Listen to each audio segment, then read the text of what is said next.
हाँ भाई, जय हिंद सभी को। क्या हाल है सबकी? उम्मीद करता हूँ बहुत बढ़िया होंगे। तो ये अपना कॉन्सेप्ट नंबर 6 है ऑफ 90 डेज 90 कॉन्सेप्ट सीरीज़ का, और आज का टॉपिक है बाइनोमियल थ्योरम। तो भाई बाइनोमियल थ्योरम तो आपने क्लास 11th में पढ़ा होगा, बट पॉइंट ये है ना, उसको कभी फील नहीं करा होगा। आज हम बाइनोमियल जो थ्योरम का जो एक्सपेंशन होता है ना, उसको फील करेंगे। वो एक्सपेंशन आता कैसे है, आपको वो अब याद करने की जरूरत नहीं पड़ेगी। आप खुद से, एक होता है ना, आंख बंद करके सोचेंगे, अच्छा इसको ऐसे लिखते हैं, इसको ऐसे लिखते हैं, और आप कंप्लीटली वो एक्सप्रेशन को खुद ब खुद लिखना चालू कर देंगे। ठीक है, तो चालू करते हैं बाइनोमियल थ्योरम से। देखो, सबसे पहले यहाँ पर एक वर्ड आता है बाइनोमियल में, बाई। बाई का मतलब होता है जनरली टू। तो ये एक ऐसी थ्योरम है जो टू टर्म्स में लगती है। टू टर्म्स का मतलब क्या, समझो। जैसे मैंने आपसे बोला कि आपसे किसी ने पूछा कि ये थ्योरम कहाँ पर एप्लीकेबल होती है, तो ये टू टर्म्स में होती है। टू टर्म्स का मतलब होता है, जैसे मैंने बोला x प्लस वाई, यहाँ एक टर्म x है, दूसरा टर्म y है, ये क्या थ्योरम एप्लीकेबल होगी? यस, एप्लीकेबल होगी, है ना। फिर किसी ने आपसे पूछा कि 2m प्लस 3n, क्या यहाँ बाइनोमियल थ्योरम एप्लीकेबल होगी? हाँ भैया, एप्लीकेबल होगी। क्यों? क्योंकि यहाँ पर दो टर्म्स हैं, एक ये पूरा टर्म, दूसरा ये वाला टर्म। पर आपसे किसी ने बोला कि क्या मैं यहाँ पर बाइनोमियल थ्योरम लगा सकता हूँ? बोलोगे नहीं। क्यों? क्योंकि यहाँ पर तीन टर्म्स आ रहे हैं, तो यहाँ पर बाइनोमियल थ्योरम नहीं लगेगी। तो मैंने क्या बोला कि भाई सबसे पहला पॉइंट कि जो बाइनोमियल थ्योरम होता है ना, BT is only applicable, only applicable for two terms, है ना। टू टर्म इक्वेशन, दो टर्म्स की जो इक्वेशन होती है ना, वहीं पर बाइनोमियल थ्योरम एप्लीकेबल होती है। जहां पर भी तीन टर्म आएगा, तीन से ज्यादा टर्म आएगा, बाइनोमियल थ्योरम एप्लीकेबल नहीं होती है। ठीक है, अब बात ये होती है, भैया बाइनोमियल थ्योरम आपने बता दिया एप्लीकेबल, तो यहां होती क्या है, क्या होती है बाइनोमियल थ्योरम? तो चलो देखते हैं। ठीक है, अगर मैं आपको एक एक्सप्रेशन दूं, उस एक्सप्रेशन का ना आप फटाफट मेरे को आंसर बताते जाना। ठीक है, मैं कुछ यहाँ पर एक्सप्रेशंस लिख रहा हूँ, कुछ यहाँ पर एक्सप्रेशंस लिख रहा हूँ। देखो क्या लिख रहा हूँ, मैंने पहले एक्सप्रेशन लिखा आपको कि भाई आप x प्लस वाई की पावर 0 क्यों, बताओ वैल्यू कितनी आने वाली होगी? x प्लस वाई की पावर 0। तो आप बोलोगे भैया कोई भी नंबर की पावर 0, कोई भी नंबर किसी भी क्वांटिटी की पावर अगर वो 0 होता है तो उसकी वैल्यू होती है क्या? 1। ठीक है, फिर आगे क्या बोल रहा हूं, मैंने सेकंड इक्वेशन आपसे बोला कि भैया आप क्या करो, x प्लस वाई इसकी पावर 1, इसकी बता दो एक्सप्रेशन क्या होगा। तो बोलोगे भैया पावर 1 है, मतलब जो ये जो लिखा है ना, ये वही टर्म उतर जाएगा, x प्लस वाई। ठीक है, फिर मैंने आपको तीसरी इक्वेशन दी, उसको सॉल्व करना है, मतलब उसको सिंप्लीफाई करना है। तो x प्लस वाई की पावर 0 था, 1 था, मैं क्या कर रहा हूँ, 2 कर दे रहा हूँ। तो अब क्या करोगे, आप बोलोगे सर a प्लस बी का होल स्क्वायर लिखा है, और हम फॉर्मूला जानते हैं क्या होता है, a स्क्वायर होता है प्लस 2ab होता है प्लस b स्क्वायर होता है। अरे यही होता है क्या? बिल्कुल यही होता है। चलो आगे बढ़ते हैं। फोर्थ वाले में मैंने क्या किया, इसको x प्लस वाई की होल पावर 3 कर दिया, क्यूब कर दिया, x प्लस वाई की पावर 3। तो आप बोलोगे भैया a प्लस बी का होल क्यूब का मैं फॉर्मूला जानता हूं, क्या होता है, a cube 3 square B plus 3ab square plus b cube, यही होता है ना। तो यहाँ a की वैल्यू x है, तो क्या बोलोगे भैया आप, x cube plus 3x square Y 3a square B plus 3ab square 3ab square plus क्या, b का क्यूब, यही होगा। बट अगर मैं आपसे इसके आगे पूछूं कि भैया आप मुझे बता दो x प्लस वाई की पावर 4, तो आप बोलोगे भैया मैंने कुछ ऐसा फॉर्मूला पढ़ा नहीं है। मैं बोलूंगा मैं भी नहीं पढ़ा हूं। चलो इसको एक्सप्लेन करते हैं कैसे करोगे। तो क्या मैं इसको ऐसे लिख सकता हूं, x प्लस वाई की whole power 3 into X plus Y, लिख सकता हूं क्या? देखो बेस सेम है तो पावर ऐड हो जाएगी, और वैल्यू कितनी आ जाएगी, सेम 4। चलो x प्लस वाई की पावर 3 अभी आपने एक्सपेंड किया, कितना आ रहा है, देखो लिखो, X cube plus 3x square Y plus 3x Y square plus Y cube, यही आ रहा है क्या? ठीक है, इसमें किसका मल्टीप्लिकेशन है, इसमें x प्लस वाई का मल्टीप्लिकेशन है। चलो मल्टीप्लाई मानना चालू करते हैं। इस x का मल्टीप्लिकेशन पूरा इसमें करेंगे, फिर y का मल्टीप्लिकेशन पूरा इसमें करेंगे और जोड़ेंगे, देखो कितना आ रहा है। ध्यान से समझना क्या होगा, मल्टीप्लिकेशन करेंगे तो x की पावर 4 प्लस 3x की power 3y plus 3x square Y square plus Y cube into X, यही आएगा बिल्कुल। प्लस अब ये तो तुमने x का बस किया, y का भी करो। जब y का मल्टीप्लिकेशन करोगे तो आएगा x cube into Y plus देखो सेकेंड टर्म क्या आएगा 3x² प्लस यहाँ क्या आएगा 3xy³ प्लस y⁴। ये पूरा का पूरा एक्सप्रेशन बन रहा है। ठीक है, चलो भैया इसको थोड़ा अच्छे से लिख दो आप। ठीक है, थोड़ा थोड़ा अच्छे से लिखते हैं। ठीक है, अब अच्छे से तो ये लिख देंगे आगे चल के, पर यहाँ पर मैं थोड़ा सा आपको एनालाइज करवाना चाह रहा हूँ। अब मैं आपको क्या एनालाइज करवाना चाह रहा हूँ? ठीक है, मैं आपको ये एनालाइज करवाना चाह रहा हूँ कि जब पावर 0 थी तब आपने बता दिया, 1 थी तब भी आपने बता दिया, पावर 2 थी तब भी आपने बता दिया, पावर 3 तक तो आप आसानी से बता देते हो, पावर 4 आई तो देखो आपको दिक्कत होने लगी। अब अगर मैंने आपसे यहाँ पर पूछ लिया कि भैया पावर 5 बता दो, तो आप बता दोगे? अगर मैं आपसे पूछ लूं कि x + y⁴ 6 बता दो, तो आप बता दोगे? अगर मैं आपसे पूछ लूं x + y⁴ 12 बता दो, तो क्या आप बता दोगे? आप बोलोगे भैया ये तो बहुत ज़्यादा दिक्कत हो जाएगी मेरे को सॉल्व करने की। तो ये चीज़ें सॉल्व कैसे होती है? यही चीज़ों को सॉल्व करने का, इन्हीं इक्वेशंस को सॉल्व कर, जब हायर ऑर्डर आने लगता है ना, जब टू टर्म्स वाली इक्वेशन को हायर ऑर्डर आने लगता है, इसको बोलते हैं पावर, और या तो इसको बोलते हैं इंडेक्स। जब हायर इंडेक्स आने लगता है टू टर्म इक्वेशन को, तब उसको सॉल्व करने की जो हम मेथड यूज करते हैं, उस मेथड को या उस थ्योरम को बोलते हैं बाइनोमियल थ्योरम। तो सबसे पहली बात, बाइनोमियल थ्योरम कहाँ एप्लीकेबल होती है? टू टर्म्स में। बाइनोमियल थ्योरम कहाँ लगाते हैं आप? एप्लीकेबल तो टू टर्म्स में होती, कहाँ लगाते हो? तो जब हायर इंडेक्स आने लगते हैं, हायर इंडेक्स आने लगते हैं, तो आप ओपन नहीं कर सकते भैया। देखो ना बहुत दिक्कत हो रही है, पावर 4 को ही ओपन करने में इतनी दिक्कत हो रही है, power 5, power 6, power 12, power 20, power 30, और ये ओपन करने में तो बहुत ज़्यादा प्रॉब्लम हो जाएगी भैया। यहाँ तो आप बहुत ज़्यादा परेशान हो जाओगे। हाँ मैं हो जाऊँगा। तो इसी चीज़ को आपको सॉल्व करने के लिए एक थ्योरम थी, उसको थ्योरम को बोलते हैं बाइनोमियल थ्योरम। ठीक है, अब ये बाइनोमियल थ्योरम आई कहाँ से? तो बाइनोमियल थ्योरम जो आई ना, डिराइव ही करके देखते हैं कैसे आई। ठीक है, देखो अगर मैं थोड़ा सा इसको एनालाइज करूं तो मेरे को ये चीज़ दिख रही है भैया यहाँ पर कि जब मेरा इंडेक्स 0 है, इंडेक्स मतलब इस पावर को हम बोलते हैं इंडेक्स। क्या बोलते हैं? पावर को ही हम बोलते हैं इंडेक्स। अब कभी मैं इंडेक्स बोलूं तो इंडेक्स का मतलब क्या? इस पूरी फंक्शन या पूरा जो इक्वेशन है इसकी पावर क्या है? वही इंडेक्स है। जब इंडेक्स 0 है तो नंबर ऑफ टर्म्स कितने आए? देखो नंबर ऑफ टर्म्स का मतलब क्या? देखो यहां पर दिख रहा है मेरे को एक टर्म, यहां पर दिख रहा है 1 2, यहां पर दिख रहा है 1 2 3। तो यहां नंबर ऑफ टर्म्स कितने हैं? जब पावर 0 है टर्म है 1, जब पावर 1 है टर्म है 2, जब पावर 3 है टर्म्स कितनी है? जब पावर 2 है टर्म्स कितनी है? 1 2 3। जब पावर 3 है तो टर्म्स आ रहा है 1 2 3 4। मतलब जो भी आपका इंडेक्स होने वाली है या जो भी आपकी पावर होने वाली है, नंबर ऑफ टर्म्स उससे एक ज्यादा होने वाले हैं।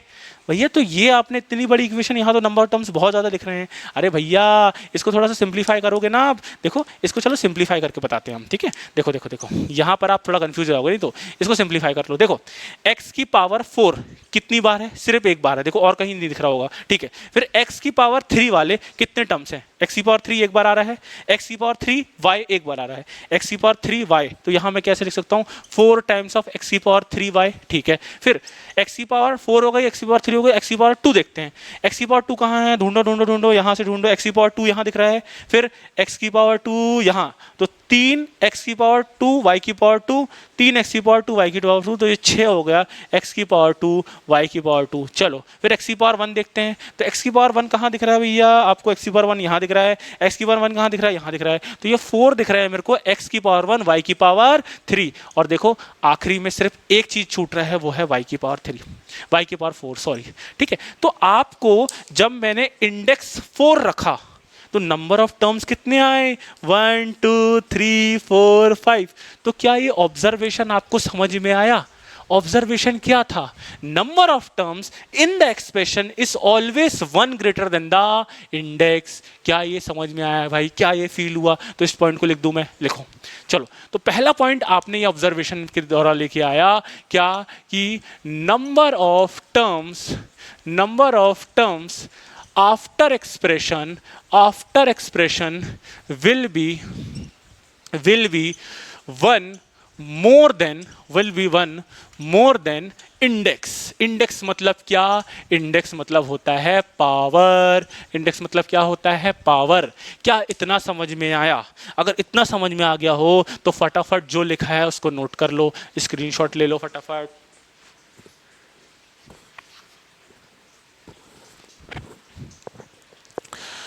तो भाई हो गया होगा पॉज करके नोट। तो आगे बढ़ते हैं, ठीक है।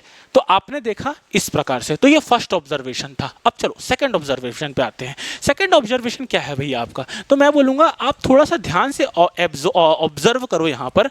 तो मैं ना इस चीज़ को थोड़ा सा यहाँ पर लिखना चाह रहा हूँ, ध्यान से समझना, ठीक है, थोड़ा सा ध्यान से समझना। मैं क्यों लिख रहा हूँ, देखो जब आपने यहाँ पर क्या किया, यहाँ पर आपने किया x प्लस वाई की पावर 0, तो ये हो क्या रहा था, ये 1 आया था। फिर ये किया तो ये आया, ये किया तो ये आया, ठीक है। तो मैं क्या कर रहा हूँ ना, इस इक्वेशन को उठा रहा हूँ, इसको नहीं उठा रहा हूँ, क्यों, क्योंकि मैं आगे बताऊंगा। इस इक्वेशन को उठा रहा हूँ, ठीक है। तो अगर आपने x प्लस वाई की पावर 1 लिखा, इसका मतलब क्या था, ये लिखा था आपने x प्लस वाई, किसी भी चीज़ की पावर 1 मतलब क्या होता है, वही टर्म वैसे के वैसे ही। क्या मैं इसको ऐसा लिख सकता हूँ कि ये x की पावर 1 है, y की पावर 0 है, पहला टर्म, प्लस दूसरा टर्म y की पावर 1 और x की पावर 0। देखो ये दूसरी इक्वेशन उठाया था, ठीक। आगे बढ़ते हैं, तीसरा इक्वेशन उठाते हैं, तीसरी इक्वेशन उठाते हैं, ये वाला देखो, आपने x प्लस वाई का होल स्क्वायर को खोला, क्या आया था, X square plus 2 times of X Y plus Y square, ठीक। मैं इसको क्या ऐसे लिख सकता हूं, ये लिखा है x की पावर 2 y की पावर 0 प्लस 2 x की पावर 1 y की पावर 1 प्लस x की पावर 0 y की पावर 2। देखो किसी भी टर्म की पावर 0 का मतलब होता है 1, किसी भी टर्म की पावर 0 का मतलब होता है 1, ठीक। तो ये चीज़ लिखो या ये चीज़ लिखो, बात बराबर है। भैया आपने ऐसा क्यों किया, मैं आपको यहाँ पर एक ऑब्जर्वेशन दिखाना चाहता हूँ। मैं ऑब्जर्वेशन ये दिखाना चाहता हूँ कि जब आपने इस 2 टर्म या फिर 2 जो नंबर के एक्सप्रेशन को ओपन किया, तो नंबर ऑफ टर्म्स सबसे पहले आपको समझ में आया एक ज़्यादा होते हैं। अब पहला जो आपका टर्म आता है उसकी जब आप पावर देखोगे ना, तो इंडेक्स की पावर के बराबर आ रहा है, देखो आ रहा है। फिर और वो फर्स्ट टर्म आएगा, ये इस एक्सप्रेशन का पहला टर्म उठाओ और उसकी पावर इंडेक्स की पावर चढ़ा दो, ठीक है। फिर आपने क्या किया, इस टर्म की एक पावर कम करो, एक देखो 2 से आपने 1 किया, फिर 1 से आपने क्या किया, देखो 2 से आपने 1 किया, 2 से आपने 1 किया इस x की पावर को, और फिर 1 से x की पावर को कर दिया 0। मतलब ये आपने फर्स्ट टर्म उठाया, उसकी पावर इंडेक्स चढ़ाया और एक कम करते गए next next next next terms में, ठीक। ये पहली observation, sorry second observation, first तो हो गई। अब थर्ड ऑब्जर्वेशन क्या है, फिर आपने ये देखा कि पहले टर्म में एक्सप्रेशन का जो सेकेंड क्वांटिटी है, इस एक्सप्रेशन का फर्स्ट क्वांटिटी सेकेंड क्वांटिटी, इस फर्स्ट टर्म में एक्सप्रेशन की सेकेंड क्वांटिटी की पावर 0 से चालू हुई है, फिर बढ़ते गई, देखो 1 आया, फिर आया 2, और ये कहाँ तक गई है, ये कहाँ तक गई है, इंडेक्स तक गई है। तो यहाँ पर मेरे को दो आपको आपके ऑब्जर्वेशन समझ में आया। अब इन ऑब्जर्वेशंस को यहाँ पर भी देखो, देखो ध्यान से समझना, इस ऑब्जर्वेशन को यहाँ पर भी देखो, इस इक्वेशन को मैं लिख रहा हूँ डायरेक्टली यहाँ पर, ठीक है। क्या लिखा है, x प्लस वाई की होल पावर 3, क्या एक होता है, फॉर्मूला क्या होता है, ये होता है a cube plus 3a square b plus फिर 3ab स्क्वायर प्लस 3b की क्यूब, है ना, मतलब y का पावर 3। अब इसको ध्यान से समझना, ये लिखा है x की पावर 3, तो क्या मैं यहाँ y की पावर 0 जोड़ दूँ अपने मन से, हाँ भाई कोई दिक्कत नहीं है, यहाँ x y दोनों टर्म है, यहाँ x y दोनों टर्म है, यहाँ पर x गायब है, तो मैं x की पावर 0 जोड़ देता हूँ। देखो इस एक्सप्रेशन में दो क्वांटिटी थी, first quantity second quantity, first quantity आई, उसकी पावर क्या आई, इंडेक्स, देखो 3 3 इंडेक्स आ गया। अब जैसे ही इंडेक्स आया ना, अगले टर्म में देखोगे पावर कम होती जा रही है, इंडेक्स 1 कम हो जाएगा, 3 से होगा 2, 2 से होगा 1, एक्स की पावर कितना, एक्स की पावर बोल रहा हूँ 1, और 1 से होगा कितना 0, ठीक है। फिर उसी फर्स्ट टर्म में आप देख रहे हो कि जो सेकंड क्वांटिटी है वो 0 से चालू हो रही है, 0 से कहाँ तक आई, 1 तक आई, देखो y की पावर 1, फिर 1 से कहाँ जा रही है, 2 तक जा रही है, फिर 2 से कहाँ जा रही है भैया, फिर 2 से कहाँ जा रही है, देखो देखो देखो 2 से कहाँ जा रही है, 3 तक जा रही है। तो क्या मैं ऐसा बोल सकता हूँ, जब आप एक्सप्रेशन को ओपन कर रहे हो तो फर्स्ट क्वांटिटी की पावर कम हो रही है और सेकेंड क्वांटिटी की पावर बढ़ रही है, फर्स्ट क्वांटिटी की पावर कम हो रही है, सेकेंड क्वांटिटी y की पावर 0 से 1 से बढ़ती जा रही है, कहाँ तक बढ़ रही है, इंडेक्स बढ़ रही है। तो क्या ये दो ऑब्जर्वेशन क्लियर हुआ, पहला ऑब्जर्वेशन नंबर ऑफ टर्म्स का था, सेकेंड ऑब्जर्वेशन था कि भैया फर्स्ट क्वांटिटी की पावर इंडेक्स से कम होती हुए 0 तक आएगी, और थर्ड ऑब्जर्वेशन क्या था, सेकंड क्वांटिटी की पावर 0 से बढ़ते हुए इंडेक्स तक जाएगी। तो मैं लिख दूं इसको, चलो लिख देता हूं। देखो सेकंड क्या है भाई ऑब्जर्वेशन, आपका सेकंड ऑब्जर्वेशन ये है कि power of power of first quantity will reduce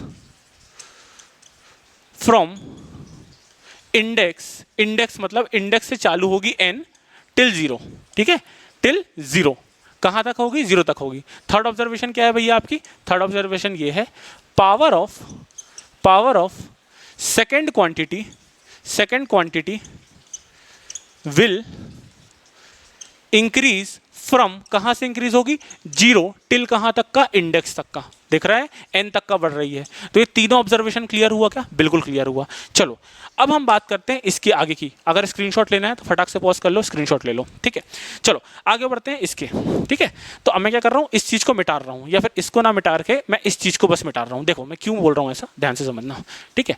जैसे मान लो आपने क्या किया, अब आप क्या कर रहे हो, आप अब इंडेक्स और कोएफिशिएंट के बीच में रिलेशन देख रहे हो, इंडेक्स और कोएफिशिएंट के बीच का रिलेशन देख रहे हो। भैया ये क्या बोल रहे हो आप, थोड़ा सा कम समझ में आया, ठीक है। तो आप ध्यान से समझना, ठीक है। इंडेक्स और कोएफिशिएंट के बीच का आप रिलेशन देख रहे हो, ठीक है। चलो मैं काम करता हूँ, रिलेशन यहाँ पर बनाता हूँ, थोड़ा सा ज़्यादा ईजी रहेगा, ठीक है। देखो इंडेक्स और कोएफिशिएंट के बीच का भैया आप रिलेशन देख रहे हो, ठीक है। चलो देखो क्या देख रहे हो, इंडेक्स कोएफिशिएंट के बीच का रिलेशन। देखो चलो क्या करते हैं, यहां पर मैं देख रहा हूं एक टॉपिक, और टॉपिक का नाम क्या है, रिलेशन बिटवीन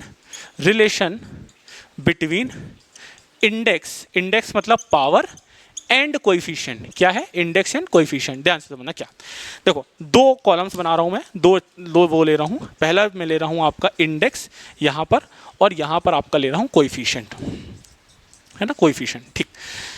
जब मैंने आपसे बोला जब इंडेक्स 0 था, इंडेक्स मतलब पावर 0 था, ध्यान से समझना, जब पावर आपकी 0 थी तो कोएफिशिएंट कितना, अब कोएफिशिएंट का मतलब सबसे पहले समझो, कोएफिशिएंट अगर आपसे किसी क्या होता है, तो जैसे एक इक्वेशन लिखी है for example 3x + 5y + 2z = 0, मान लो एक इक्वेशन लिखी है, किसी ने आपसे पूछा कि भाई z का कोएफिशिएंट कितना, तो कोएफिशिएंट का मतलब होता है जो टर्म इसके मल्टीप्लिकेशन में है ना z के, उसको बोलेंगे कोएफिशिएंट, ठीक है।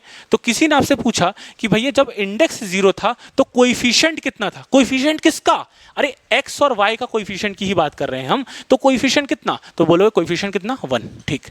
जब ध्यान से समझना, ये कोएफिशिएंट कितना हो गया भाई, 1 हो गया, ठीक। जब इंडेक्स 1 हुआ तो x और y का कोएफिशिएंट कितना, देखो क्या लिखा है, 1 लिखा है और 1 लिखा है, 1 × y 1 × x ये लिखा है भाई, तो कोएफिशिएंट कितना, 1 लिखा है और 1 लिखा है, ठीक। फिर जब कोई इंडेक्स 2 हुआ तो कोएफिशिएंट कितना, इंडेक्स 2 पे कोएफिशिएंट कितना, तो x का कोएफिशिएंट 1, दूसरे टर्म का कोएफिशिएंट कितना 2, थर्ड टर्म का कोएफिशिएंट कितना 1, तो क्या है, ये आया है 1, फिर दूसरे टर्म का कोएफिशिएंट कितना 2, फिर आया कितना 1, ठीक। आगे बढ़ते हैं, जब इंडेक्स 3 तो टर्म्स का कोएफिशिएंट कितना, x³ का कोएफिशिएंट 1, फिर ये सेकंड टर्म का कोएफिशिएंट 3, थर्ड टर्म का कोएफिशिएंट 3, फोर्थ टर्म का कोएफिशिएंट कितना 1, तो क्या है, ये लिखा है 1, फिर 3, फिर कितना 1। आगे बढ़ते हैं, जब पावर 4 चढ़ी तो कोएफिशिएंट कितना आ रहा है, देखो ये आ रहे हैं, x की पावर 4 का कोएफिशिएंट 1, फिर 4, फिर 6, फिर 4, फिर 1, तो जब इंडेक्स 4 है एट दैट टाइम कोएफिशिएंट कितना आ रहा है भैया, कोएफिशिएंट आ रहा है 1, फिर 4, फिर 6, फिर 4, फिर 1, यही आ रहा है कि नहीं आ रहा, देखो ये भैया आपने क्या बना दिया है भाई, मेरे को तो ना एक अच्छा सुंदर सा ट्रायंगल दिख रहा है, अरे ये क्या है, देखो यहाँ पर आपको समझ में नहीं आ रहा है, बट यहाँ पर एक लॉ फॉलो कर रहा है, उसको बोलते हैं पास्कल्स लॉ। पास्कल्स लॉ वो वाला लॉ नहीं, वो फिजिक्स वाला पास्कल लॉ नहीं, यहाँ एक पास्कल का ट्रायंगल लॉ फॉलो हो रहा है। वो ट्रायंगल क्या है, ध्यान से समझो। अगर किसी ने आपसे पूछा ये 2 कैसे आया, ये 2 कैसे आया, तो मैं इन दोनों को जोड़ के यहाँ लिख दूँ, देखो देखो देखो देखो 1 + 1 2 लिख देता हूँ। ये 3 कैसे आया, तो क्या मैं इस 1 को और इस 2 को जोड़ करके डायरेक्टली लिख सकता हूँ। अरे ये 4 कैसे आया, ये 4 ऐसे आया, यहाँ से इन दोनों को जोड़ करके लिख सकता हूँ। मतलब भैया आपको एक्सपेंड करने में दिक्कत कहाँ आ रही थी, आपको दिक्कत 2 चीज़ की आ रही थी। पहली चीज़ तो आपको ये पता नहीं आ रहा था कि भैया ये पावर्स कैसे कैसे आती है, वो आपने ऑब्जर्व किया कि पहली क्वांटिटी की पावर कम होती जाएगी, दूसरी क्वांटिटी की पावर बढ़ती जाएगी। पावर्स आपने देख लिया ऑब्जर्व करके, फिर आपने देखा कि कोएफिशिएंट, ये कोएफिशिएंट उठपटांग चल रहे हैं, यहाँ 1 1 चल रहा है, फिर 1 2 1 चल रहा है, फिर 1 3 3 1 चल रहा है, फिर 1 4 6 4 1 चल रहा है। मतलब कोएफिशिएंट का कोई पैटर्न समझ में नहीं आ रहा था, बट जैसे ही आपने एक ये ट्रायंगल टाइप का बनाया ना, आपको समझ में आने लगा कि भैया ये जो चीज़ें हैं ना, ये चीज़ तो कुछ ना कुछ लॉ फॉलो कर रही है। जैसे ये 3 देखोगे ना आप, तो क्या हो रहा है, ये 2 और ये 1, ये 2 और 1 का सम हो रहा है 3। फिर ये 6 कैसे आ रहा है भैया, ये 6 आ रहा है, ये 3 और इस 3 को पकड़ के जोड़ोगे ना जब आप दोनों को सम करके तो आ जाएगा 6। ये 4 कैसे आ रहा है, तो ये 4 आ रहा है, ये वाला 3, ये वाला 1 को जोड़ोगे तो आ जाएगा 4। अच्छा, ये तो बेसिकली पावर 4 के ऊपर टर्म थी, ये पावर 4 वाली थी। अगर कोई आपसे पावर 5 x प्लस वाई की पावर 5 का एक्सप्रेशन लिखने को बोले, तो क्या उस एक्सप्रेशन को इस ये जो लॉ बनने वाला है यहाँ पर, इस एक्सप्रेशन के लॉ से क्या आप केवल कोएफिशिएंट से लिख सकते हो? अरे कोएफिशिएंट का ही तो ट्रायंगल है, तो क्या इस x प्लस वाई की पावर 5 का कोएफिशिएंट लिख सकते हो? बोलोगे यस लिख सकते हैं। कैसे? अब बोलोगे 5 मैं लिखूंगा यहाँ, कैसे करूंगा? देखो भैया 1 1 1 1 1 आ रहा है तो एक 1 लिखूंगा, ठीक।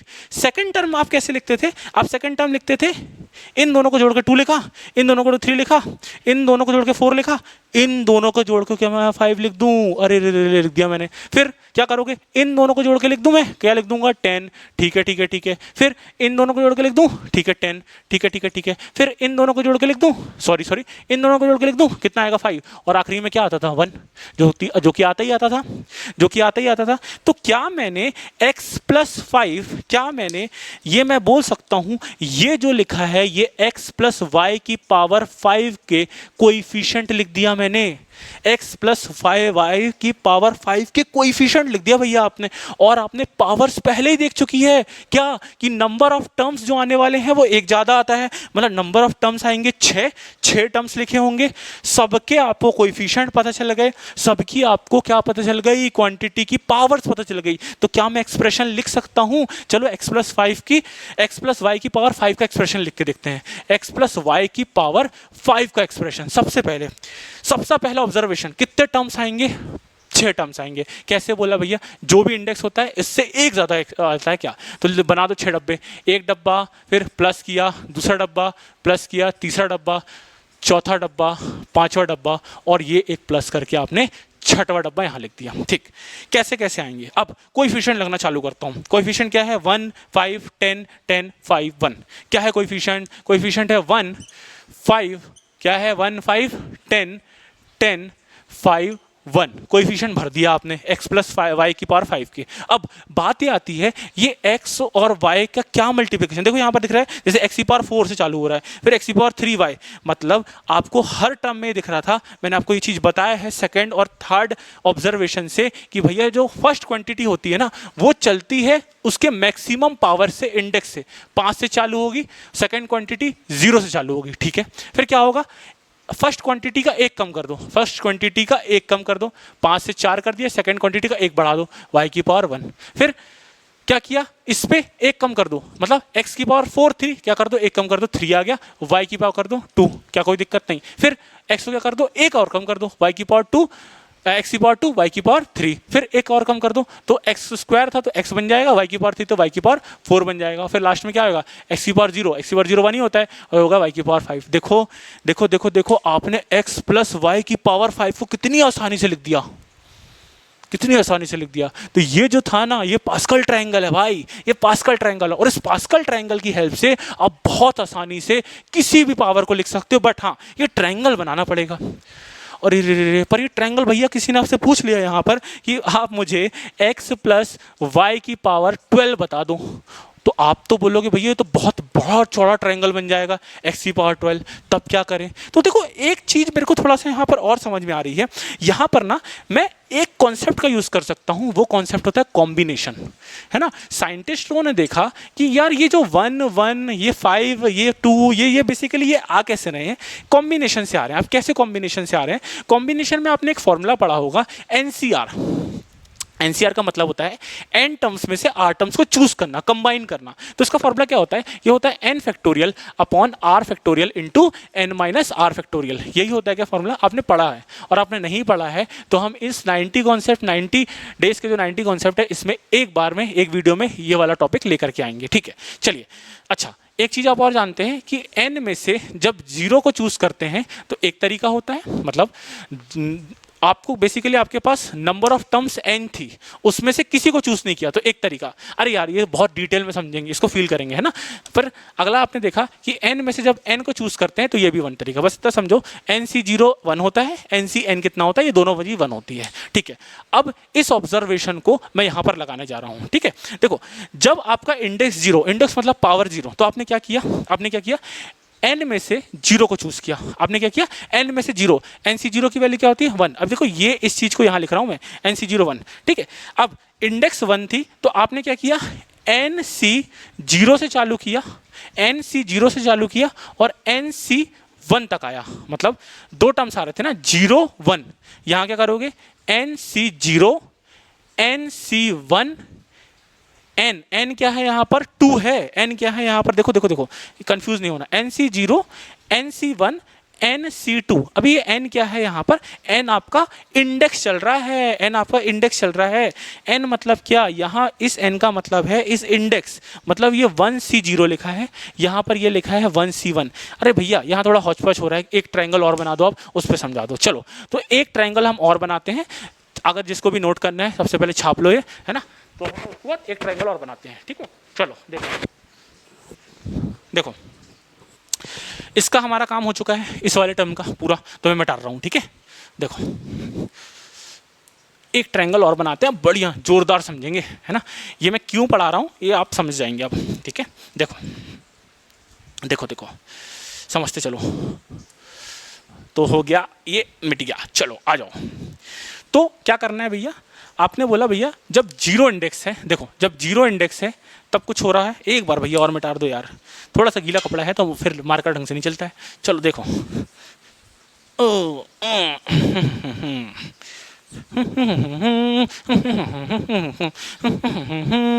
अच्छा ये जो ट्यून है ये हमारे यहाँ एक हमारा डॉग है शेरू, उसके लिए ट्यून बनाए थे हमने।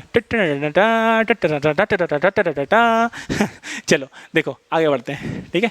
तो क्या है भाई, 0 बेसिकली यहाँ पर मैंने क्या लिखा था, यहाँ पर मैंने इंडेक्स लिखा था और यहाँ पर बेसिकली क्या था, कोएफिशिएंट का ट्रायंगल बनाया था हमने, ठीक है। चलो 0 इंडेक्स पे, 0 इंडेक्स है तो आपने क्या किया, 0C0 से चालू किया, 0C0 एक ही टर्म आएगा, ठीक है। फिर 1 इंडेक्स है तो 1 इंडेक्स में मतलब क्या, इंडेक्स मतलब पावर 1 है, 2 टर्म आएंगी, फर्स्ट सेकंड 2 पर हम आएंगे। देखो x प्लस वाई, पावर है 1, इंडेक्स मतलब 1, क्या आएगा x प्लस वाई आएगा, ठीक है। 2 टर्म आ रही है, ठीक है। तो 2 टर्म कैसे लिखते हैं, 1 से चालू करेंगे, क्या करेंगे, 1C1 1C0 1C1 1C0 1C1। अरे यार n क्यों लिख दिया मैंने, n क्यों लिख दिया, अरे सर गलत लिख दिया आपने। देखो देखो देखो देखो, यहाँ आएगा 1C0 1C0 और 1C1, ठीक है। फिर इंडेक्स 2, इंडेक्स 2 का मतलब क्या, पावर 2, मतलब x प्लस वाई का होल स्क्वायर।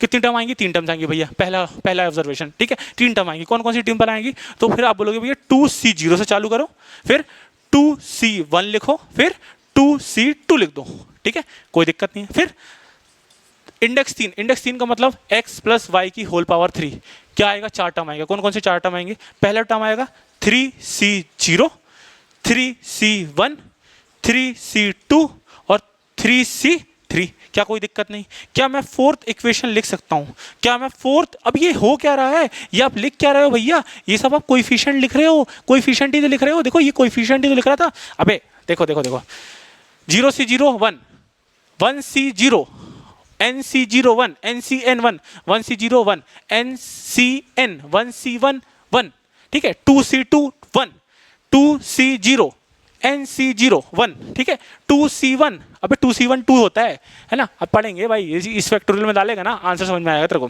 ठीक है। तो अगर मैं किसी ने मेरे से फोर्थ पूछा तो मैं क्या बोल सकता हूँ भैया, ये ऐसा आ रहा होगा, 4C0 से चालू कर रहा होगा, 4C1 4C2 4C3 4C4, 0 से 4 तक का जा रहा होगा।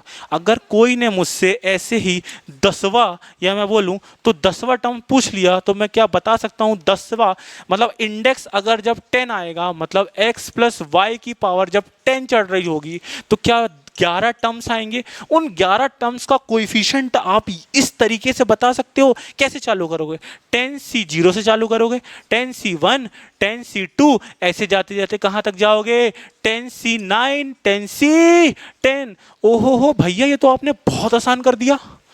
पहले आपने चालू किया था कहाँ से, अरे एक्स प्लस वाई को खोलना, धागे खोल रहे थे आप बैठ के, इक्वेशन सॉल्व कर रहे थे, फिर आपने बोला नहीं हम एक ट्रायंगल बनाएंगे, पास्कल ट्रायंगल, पास्कल ट्रायंगल बनाए। अब उस पास्कल ट्रायंगल का भी एक ऑल्टरनेटिव आ गया जो कि इतना आसान है भैया कि अगर पावर 10 भी आ गई तो मैं कोएफिशिएंट आसानी से लिख देता हूं, और कोएफिशिएंट लिख दिया मैंने तो भैया यहां मेरी 3 ऑब्जर्वेशन मेरे को पूरी इक्वेशन लिखवा देगी। ओहो हो, मजा आ गई भैया, ये तो आपने बहुत अच्छी चीज बता दिया। चलो अब इसी लॉजिक की हेल्प से आप मुझे एक इक्वेशन सॉल्व करके बताओ, उस इक्वेशन का नाम क्या है, उस इक्वेशन को मतलब एक्सपेंड करके दिखाओ। और वो इक्वेशन क्या है, जैसे मैंने बोला x प्लस वाई की पावर फॉर एग्जाम्पल 5, ठीक है, एक्सपेंड करके बताओ। तो कैसे करोगे आप सबसे पहले बोलोगे भैया 6 टर्म आएंगे, क्योंकि पावर 5 है तो 6 आएंगे। पहला टर्म, फिर दूसरा टर्म, फिर तीसरा टर्म, फिर चौथा टर्म, फिर पांचवा टर्म और लास्ट छठवा टर्म, ये 6 टर्म्स आएंगे। अब 6 टर्म्स कौन कौन से होंगे, तो फर्स्ट टर्म का कोएफिशिएंट लिखने के लिए आप बोलोगे भैया 5c0 होगा, सेकंड टर्म का 5c1 होगा, फिर 5c2, फिर 5c3, फिर 5c4, फिर 5c5। ठीक, इतना समझ में आया। फिर अब बात आती है भैया कोएफिशिएंट तो आ गया, यहाँ पर क्या आएगा, तो मैं क्या बोला था, पहले टर्म को उठा, पहली क्वांटिटी को उठा, मेन पावर चढ़ा, ठीक है, x की पावर 5, y की पावर 0, y की पावर 0 मैं नहीं लिख रहा हूँ। अब क्या कर, x की पावर 1 कम कर 4, ठीक है, y को मैं वो 1 दे दे 1, ठीक है, फिर x की पावर कम कर 3, y की पावर 2, फिर x की पावर 2, y की पावर 2, अरे कितना 2 की 3, हाँ, फिर x की पावर 1 कम कर 1, y की पावर 1 बढ़ा दे 4, फिर x की पावर 1 कम कर 0, y की पावर कितना 1। ओहो हो भैया, ये तो आपने मजे कर दिए, ये तो आपने सॉल्व कर दिए। अच्छा इसको भैया कैसे लिखते हैं, करके दिखा दो भैया, देख लेते हैं हम, ठीक है। 5c0 nc0 होता है वैल्यू 1, x की पावर 5, ठीक। 5c1 nc1 होता है nc1 होता है n, ठीक है। अरे यार आगे चल के बहुत अच्छे से एक्सप्लेन करेंगे, अभी यहाँ पर हम लोग nc1 होता है कितना n, ठीक है। तो ये 5 हो गया, x की पावर 4, y की पावर 1, 5 x की पावर 4, y की पावर 1, ठीक है। फिर इसको जब आप सॉल्व करोगे तो कितना आएगा, देखो यहाँ पर लिखा है कितना आएगा 10, करके देखेंगे, अरे करके दिखा दो भैया, चलो करके दिखा देते हैं, ठीक है। ये वाला फॉर्मूला पे लगाते हैं, ठीक है। यहाँ पर कितना लिखा है 5c2, देखो 5c2 कैसे सॉल्व करोगे, क्या होता है, NCR का जो फॉर्मूला होता है वो होता है n factorial upon r factorial n minus r factorial, यही होता है, ठीक है। n की वैल्यू 5, r की वैल्यू 2, क्या करोगे n फैक्टोरियल मतलब 5 factorial upon r factorial, r की फैक्टोरियल मतलब 2 फैक्टोरियल इंटू ये n माइनस r मतलब 3 फैक्टोरियल, 5 माइनस 2 3 फैक्टोरियल, ठीक है। फैक्टोरियल का मतलब क्या होता है, खोल दो 5 4 3 2 1 1 तक का, फिर 2 फैक्टोरियल मतलब 2 को खोल दो 2 इंटू 1, ठीक है। फिर 3 फैक्टोरियल का मतलब क्या, 3 फैक्टोरियल खोल दो 3 2 1, क्या करो भैया 3 2 1 कैंसिल, 3 2 1 कैंसिल, ठीक है। इसको 2 से इस 4 को उड़ा 2 टाइम्स में, वैल्यू कितनी आ गई भैया 10, अरे भैया ये 10 आ गई ना, ये लिखा तो है 10 आ गई भैया, तो ये क्या लिखा है x क्यूब वाई स्क्वायर, फिर 5 से 3 फिर से 10 आएगा, देख लिखा है, सॉल्व करके देख लेना आ जाएगा, x की पावर 2 y की पावर 3 प्लस 5c4 कितनी वैल्यू आएगी, देख लिखा है यहाँ पर 5, कितना लिखा है 5, करके देख लेना आएगी वही value, plus 5c1 ncn value कितनी होती है 1, y की पावर 1 इंटू वाई की पावर कितना, ये लिखा है यहाँ पर 4, y की पावर 4, अरे एक पावर बढ़ाना था ना, देखो 4 आया 5, सॉरी 5 तक आएगा यहाँ पर, है ना, ये y की पावर आ गई 5। देखो आपने x प्लस वाई की पावर 5 कितने आसानी से खोल दिया, कितने आसानी से खोल दिया, तो ये तो x प्लस वाई की पावर 5 है। अगर किसी ने आपसे पूछा x प्लस वाई की पावर 12, आप खोल देंगे, आप खोल देंगे, ठीक है। चलो भैया, तो किसी को अगर नोट करना है तो फटाक से छाप लो, है ना, 2 सेकंड के लिए।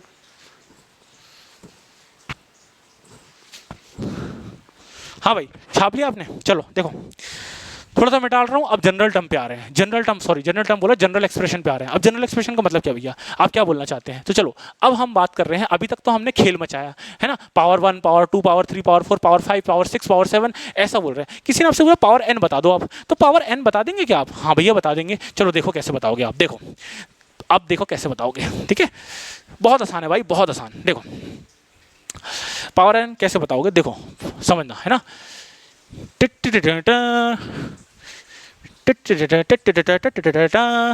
चलो आओ, ठीक है। अगर आपसे किसी ने पूछ लिया भैया कि आप, अगर आपसे किसी ने पूछ लिया भाई कि आप x प्लस वाई की पावर n बता दो, तो कैसे करोगे आप, कैसे करोगे, चलो भाई, तो मैंने बोला था कि n है तो n में से 0 को चूज करो, फिर x की पावर n चढ़ाओ, फिर y की पावर 0 चढ़ाओ, ऑब्जर्वेशन, फिर क्या करोगे, NC1 एक बढ़ा दो, x की पावर n-1 कर दो, y की पावर 1 कर दो। फिर क्या करोगे, NC2 करोगे, ठीक है, x की पावर n-2 करोगे, y की पावर 2 करोगे, ठीक है, आगे बढ़ जाओ भाई। फिर NC3 करोगे, x की पावर में n-3 करोगे, y की पावर में 3 करोगे। क्या ऐसा आप करते जाओगे? कहाँ तक करोगे भैया, कहाँ तक करोगे? तो आप करोगे, ध्यान से समझना, बीच में एक टर्म आती है, बोलते हैं NCR, x की पावर n-r, y की पावर r।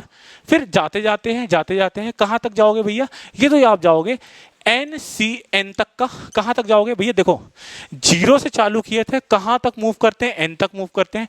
x की पावर कम होते होते कहाँ तक जाती है, 0 तक जाती है। और y की फर्स्ट टर्म की पावर कम होते होते n से, देखो लिखा है, power of first quantity will reduce from index till 0।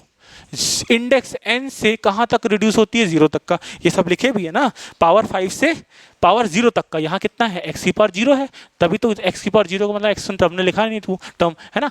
तो x की पावर n से x की पावर 0 तक का आया। और सेकेंड क्वांटिटी की पावर 0 से बढ़ती है n तक का। Power of second quantity will increase from 0 till index तो पावर n तक का। तो यही तो होता है बाइनोमियल थ्योरम। अरे भाईया, ये आपने इतना लंबा पढ़ा दिएगा बाइनोमियल थ्योरम। अरे आज तक इतना लंबा पढ़े हो आपने बाइनोमियल थ्योरम? क्या याद करने की नीड पड़ रही है इस बाइनोमियल थ्योरम को? अरे भैया, ये जो लिखा है ना, ये जो लिखा है ना, इसी को हम बोलते हैं जनरल टर्म, इसी को बोलते हैं जनरल टर्म, इसी को बोलते हैं जनरल टर्म। जनरल टर्म का मतलब क्या?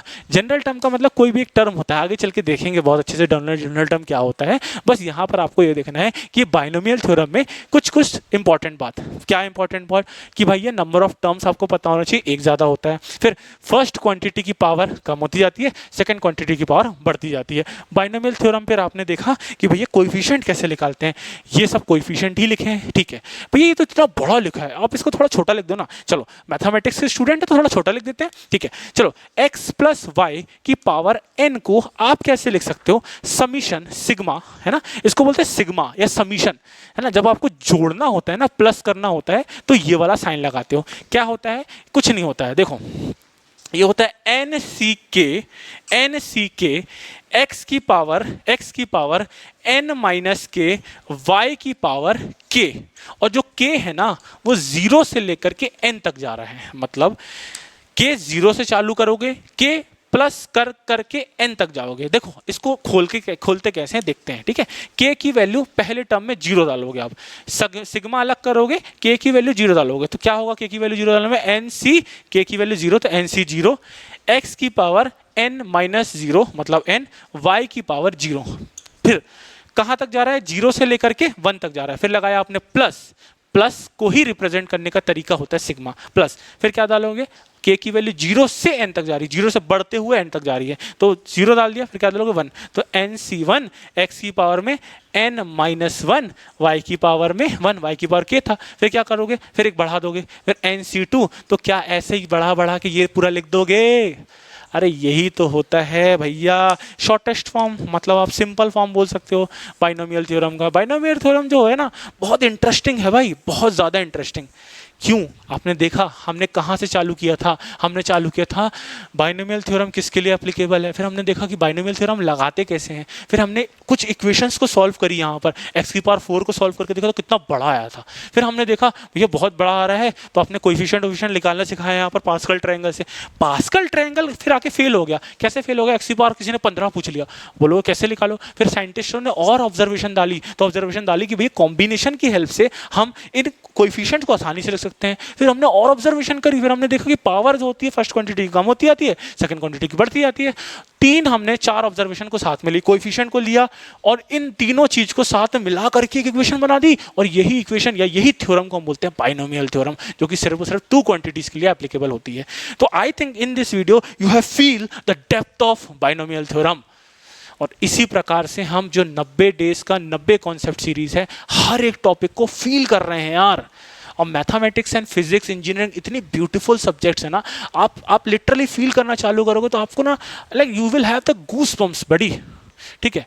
सो पढ़ाई जो करी जाती है ये ऐसे ही फील करके डेप्थ में घुस के करी जाती है। सरफेस लेवल पे आप पढ़ोगे ना, आपको कभी भी सब्जेक्ट पे इंटरेस्ट नहीं बैठेगा। If you really wanted to have the interest in subject, just deep down dive कर दो उस सब्जेक्ट के अंदर, आपको तब लगेगा अरे नहीं भाई मज़ा आ गया। और एक चीज़ भैया और, यार कभी भी ना आपको सब्जेक्ट मान लो जब समझ में नहीं आता है ना, तो यार वहाँ पर स्टूडेंट की गलती नहीं है, आई विल से वहाँ पर टीचर की प्रॉब्लम है। टीचर ने आपको उस लेवल के अच्छे से नहीं पढ़ाया, या फिर आपको बोलूँ कि आपके लेवल पे नहीं पढ़ाया, इस वजह से आपको समझ में नहीं आया। अदरवाइज कोई भी चीज़ ऐसा हो नहीं सकता कि इंसान समझ ना सके। इंसान के अंदर एंडलेस कैपेबिलिटीज़ हैं, इंसान जो चाहे वो कर सकता है, इंसान जो चाहे वो समझ सकता है। और अगर इंसान के अंदर इतनी कैपेबिलिटीज़ हैं तो क्या इंसान एक छोटा सा साइंस का टॉपिक नहीं समझ सकता? क्या इंसान छोटा सा मैथमेटिक्स का टॉपिक नहीं समझ सकता? इंसान कैन अंडरस्टैंड एवरीथिंग यार, human can understand everything whatsoever he wants to. But point ये होता है उसको सबसे पहले अपने माइंड को ओपन करके रखना है ना। स्टूडेंट्स के अंदर ये चीज़ होता है कि नहीं, इफ़ वी आर स्टडिंग तो हम मार्क्स लाने के लिए पढ़ रहे हैं। It should not be like that. You have to learn to grow your self.